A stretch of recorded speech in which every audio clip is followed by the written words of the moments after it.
Oi pessoal, tudo bem com vocês? Espero que sim!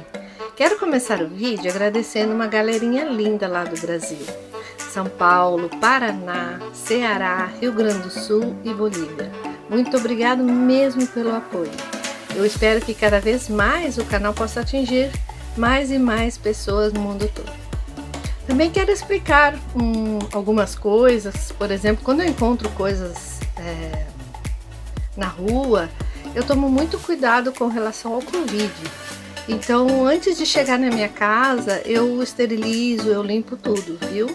É muito importante, né? Em tempos de Covid, a gente tomar um cuidado, né? Não é mesmo?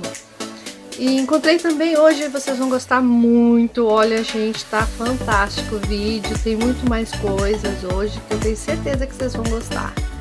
E, como sempre, né, de costume, no final eu mostro sempre aquelas coisas que eu pego, que eu acho interessante e eu levo para casa. Então, vocês fiquem até o final, para vocês poderem checar aí o que eu gostei, o que eu levei. E, por favor, se inscreva no canal, se gostar, compartilhe, dê seu like. Assim eu posso fazer, né, continuar fazendo mais vídeos legais assim como esse. E eu conto com a ajuda de vocês. Um abraço para todos, espero que vocês gostem.